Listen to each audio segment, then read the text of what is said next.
ሰላም ጤና ይስጥልን ተመልካቾቻችን ከአንከር ሚዲያ ዝግጅት ክፍል ያክብሮ ሰላምታችንን እናቀርባለን። በእለቱ በአማራ ክልል ያሉ ወቅታዊ መረጃዎችን መነሻ በማድረግ ከዘውትር ተሳታፊያችን ጋር አጠር ያለ ቆይታ እናደርጋለን። በርካታ አውደ ውጊያዎች ተካሂደዋል። በተለያዩ አካባቢዎች የሚደረጉ ወታደራዊ እንቅስቃሴዎች አገዛዙን ኪሳራ ላይ እንደጣሉት ነው የሚነገረው። ዘውትር ተሳታፊያችን እነዚህን መረጃዎች ሊያደርሰን መስመር ላይ ይገኛል። እስቲ ምን ነገሮች አሉ?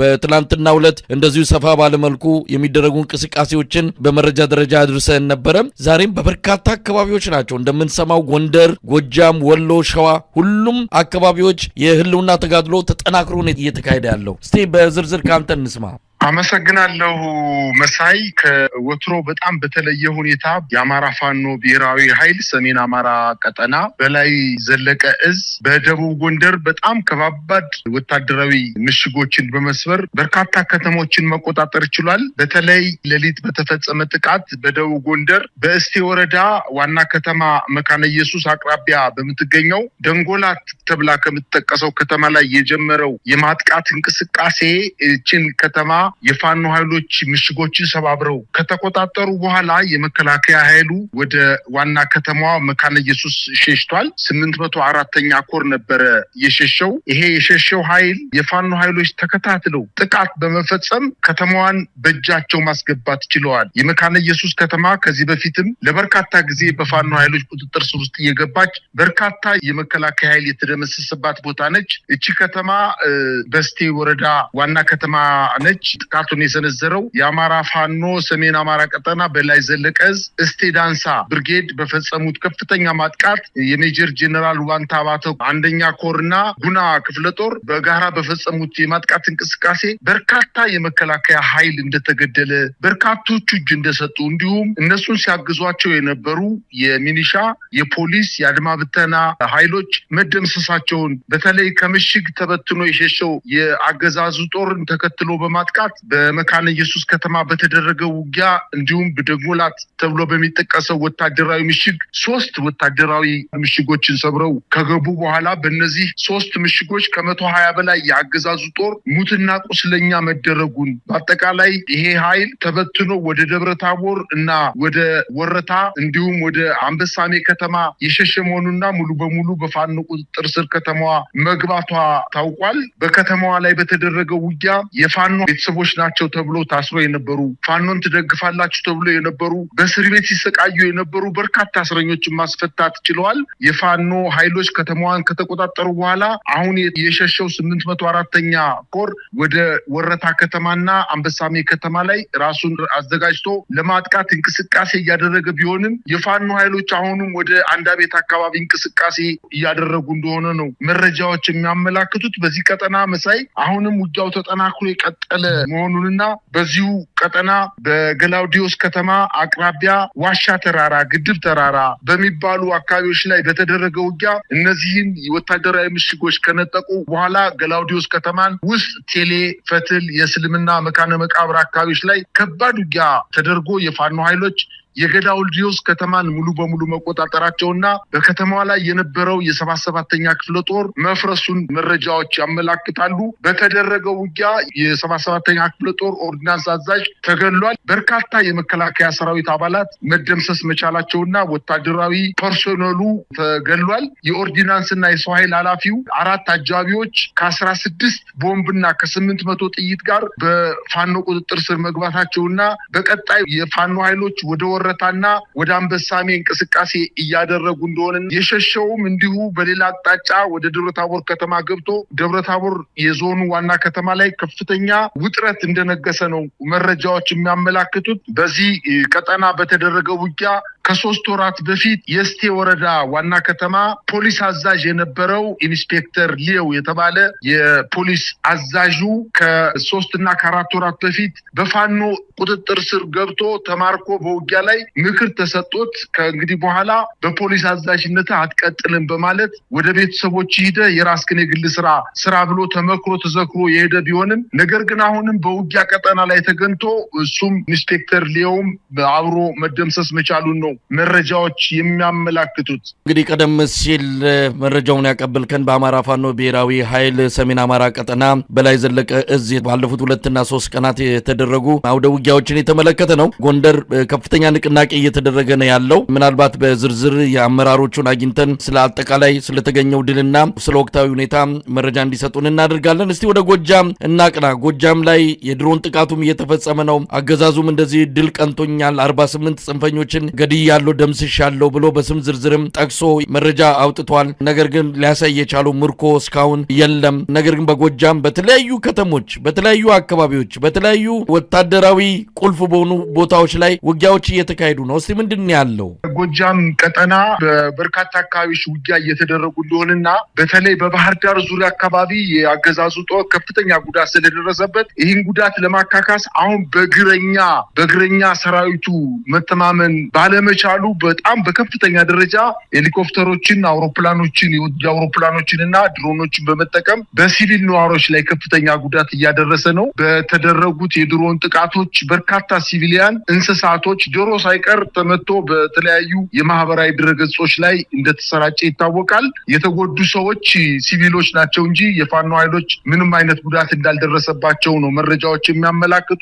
ዛሬ በመሃል ጎጃም የአማራ ፋኖ ብሔራዊ ኃይል ምዕራብ አማራ ቀጠና ቴዎድሮስ እዝ የጓጉሳ ብርጌድ እና የጉያ ገረመው ሻለቃ በጋራ በፈጸሙት ማጥቃት የጎጃሟን ግምጃ ቤት ከተማን ተቆጣጥረዋታል። በከተማዋ መሽጎ የነበረው ኃይል ተመቶ ወደ ዳንግላና ኮሶቨር መሸሸት መቻሉና ግምጃ ቤት ማርያምን ሙሉ በሙሉ በፋኖ ቁጥጥር ስር መግባቷን ተከትሎ ወደ ቻግኒ የሚወስደውና ወደ ፓቡ የሚወስደው መንገድ መዘጋቱን ለማወቅ ተችሏል። እቺ ከተማ ሁለተኛ አማራጭ መንገድ ከኮሶቨር ቻግኒ ሳይሆን ከግምጃ ቤት ማርያም ሌላ አቋራጭ መንገድ ያላትና በጣም ወታደራዊ ጠቀሜታ ከፍተኛ የሆነ ከተማ መሆኗ ይታወቃል። እቺ ከተማ ላይ እንግዲህ የፋኖ ኃይሎች ከተማዋን ተቆጣጥረው ወደ ኮሶቨር አቅራቢያ ጥቃት መጀመራቸውንና በኮሶቨር ዙሪያም አሁን ከፍተኛ ውጊያ እየተደረገ እንደሆነ ለማወቅ ተችሏል። በአንዳንድ ቀጠናዎችም እንዲሁ በቡሬ አካባቢ ቁጭ ከተያዘች በኋላ ወደ ሽንዲ አካባቢ አሁንም ውጊያዎች እየተደረጉ እንደሆነና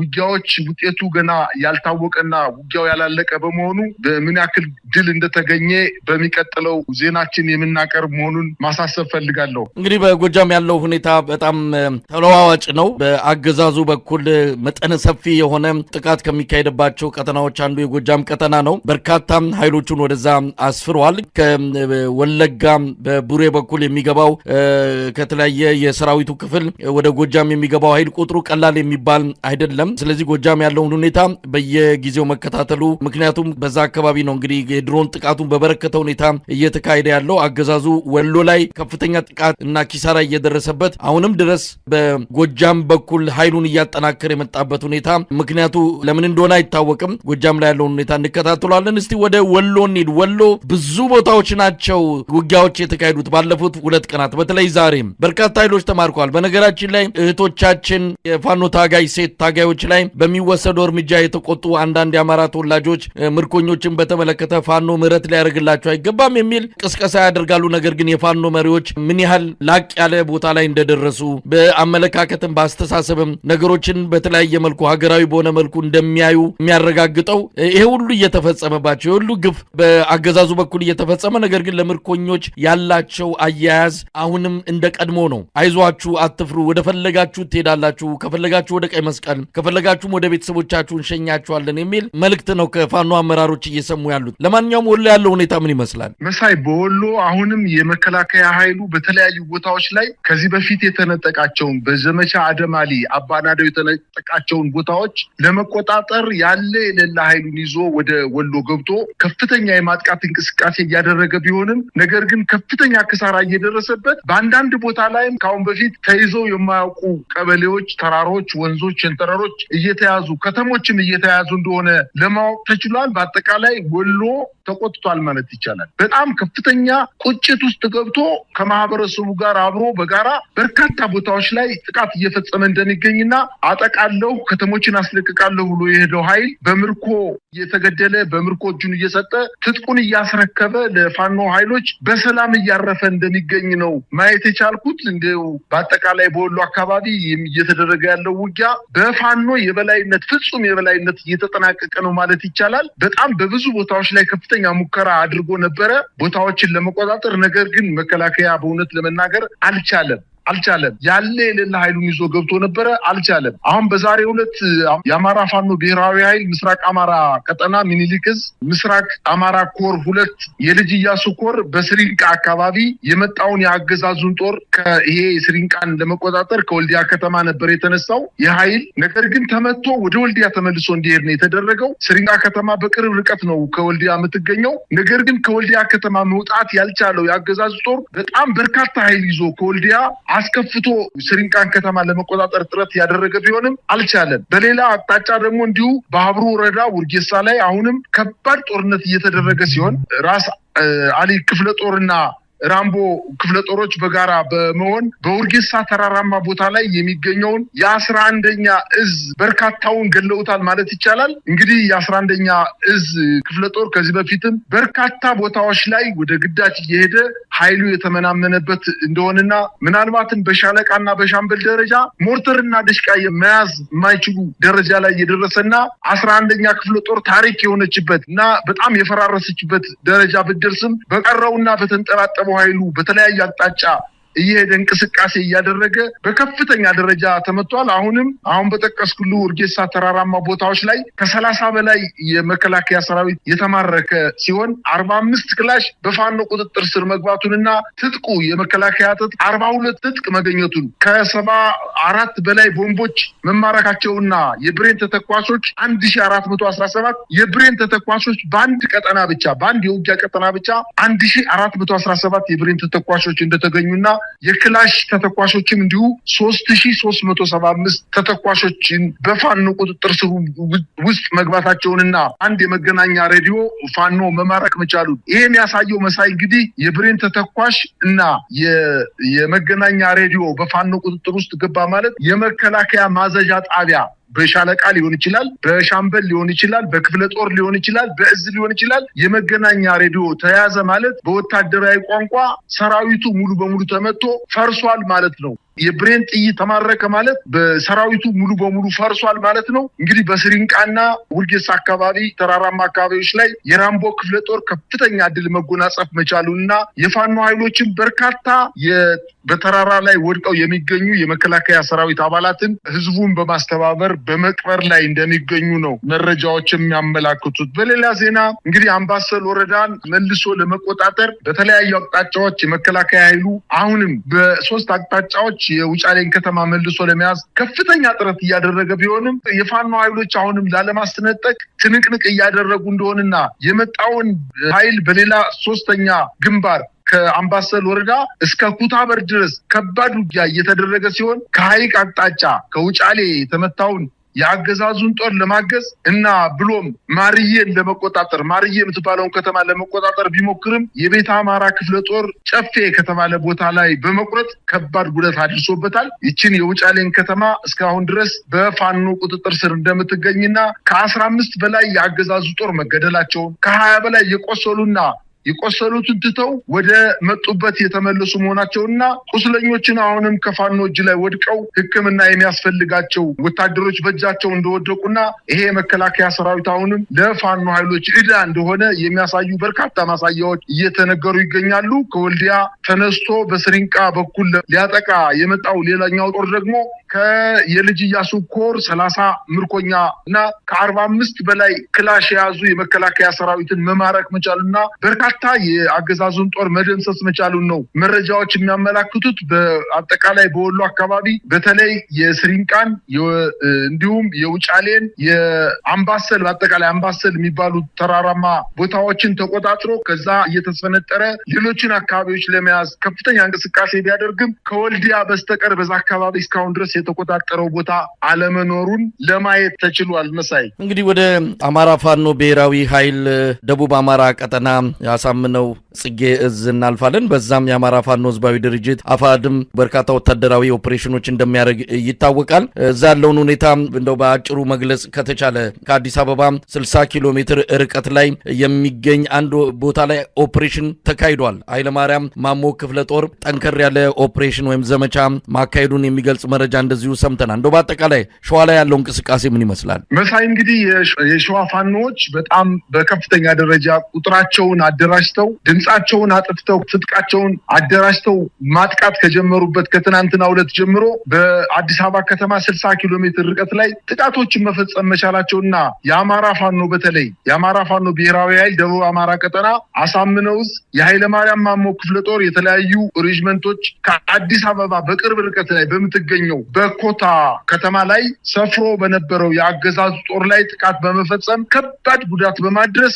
ከተማዋን በኮታን ከተማ መቆጣጠር መቻላቸውና ከተማዋን የአገዛዙ ጦር ለቆ ወደ ሸኖና ጫጫ ወደ ተባሉ ከተሞች ላይ መስፈሩንና አሁንም ከፍተኛ ውጥረት በዛ አካባቢ እንደነገሰ ለማወቅ ተችሏል። እንግዲህ የአማራ ፋኖ የሸዋ ኃይሎች አሁን ወደ መሃል አካባቢ ራሳቸውን በደንብ አደራጅተው ወደ ኦሮሚያ ድንበሮች እየመጡ ማጥቃት መጀመራቸውንና በዚህም ደግሞ ሊቀለበስና ሊመለስ የማይችል ጉዳት እየደረሰበት እየሸሸ መሆኑንና በተለይ ይህ ጫጫና ሸኖ ሸሽቶ የሰፈረው ኃይል በመጀመሪያ በኮታ በምትባለው ከተማ ላይ በርካታ ኃይሉን አጦ በሁለት አቅጣጫ ሸሽቶ በእነዚህ ሸኖና ጫጫ በተባሉ ከተሞች ላይ መስፈሩና በሌላ አቅጣጫም ከአዲስ አበባ 60 ኪሎ ሜትር ኮርማሽ ከምትባል ንዑስ ወረዳ ላይ የአፄ ምኒልክ ግምጃ ቤት ተብላ ከምትጠቀሰው ኮርማሽ በተባለች ቦታ ላይ አሁንም በሁለተኛ ጊዜ ጥቃት መፈጸማቸውንና እችን ከተማ መቆጣጠር መቻላቸውን ነው ያስታወቁት። በአጠቃላይ እነዚህ ሁለት የውጊያ ቀጠናዎች ከአዲስ አበባ ከተማ 60 ኪሎ ሜትር ርቀት ላይ መሆናቸው በአገዛዙ ኃይል ላይ ከፍተኛ ስጋት እንደተፈጠረ መረጃዎች ያመላክታሉ። መሳይ አሁን አንተና እኔ እየተነጋገርን ባለንበት ሰዓት መሳይ በደቡብ ጎንደር አሁንም ውጊያው ተጠናክሮ የቀጠለ ሲሆን ስቴዳንሳ ብርጌድ የጋሳኝ ከተማን መቆጣጠር መቻሉና ከገላውዲዮስ በተጨማሪ ጋሳኝ ከተማ አሁን በጽሁፍ የደረሰኝ ዜና የጋሳኝ ከተማን የፋኖ ኃይሎች መቆጣጠር መቻላቸውንና በጋሳኝ ከተማ ውስጥ ሰፍሮ የነበረው አንድ ሻለቃ ጦር አብዛኛው ኃይል ተመቶ ቀሪው ደግሞ እጅ መስጠቱንና ከአንድ ሻለቃ ጦር ምንም የወጣ ጦር እንደሌለ ነው መረጃዎች እያመላከቱ ያሉት።